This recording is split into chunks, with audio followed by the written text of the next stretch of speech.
অনেক দিন পর ছুটি কাটিয়ে পান্নু হোস্টেলে আসলো, তো এসেই আমাদের জন্য বানিয়ে নিল হচ্ছে চা।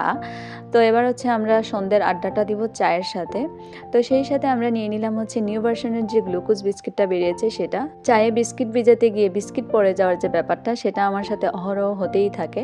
আগের গ্লুকোজ বিস্কিটের সাথে এই বিস্কিটের না হচ্ছে টেস্টে মিল আছে নাকি ডিজাইনে, কোনো কিছুতেই মিল নেই। খেতেও তেমন একটা আগেরটার সাথে কোনো মিলেই আমি পাচ্ছি না। তো শেষে নিয়ে নিলাম হচ্ছে টোস্ট বিস্কিট। আর টোস্ট বিস্কিট চা দিয়ে ভিজিয়ে খেতে একটা অন্যরকমই স্বাদ লাগে, কারণ এটা ভেঙে পড়ার কোনো চান্স নেই। এই যে আমাদের আবেগ ভালোবাসা জড়িত গ্লুকোজ বিস্কিটের নিউ ভার্সন বেরিয়ে গেল, ঠিক এইভাবে আমাদের ব্যক্তি জীবনেও আমাদের পুরনো আবেগ ভালোবাসাগুলো কেমন জানি নিউ ভার্সন বেরিয়ে যাচ্ছে।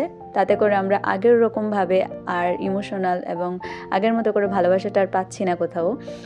তো কেয়ার করার এখন হচ্ছে আমাদের চা আড্ডা চলছে। তো চায়ের সাথে বিস্কিটটা কিন্তু ম্যান্ডেটরি। বিস্কিট ছাড়া আমার চা খেতে একদমই ভালো লাগে না, কেন জানি না, আমি টেস্ট পাই না।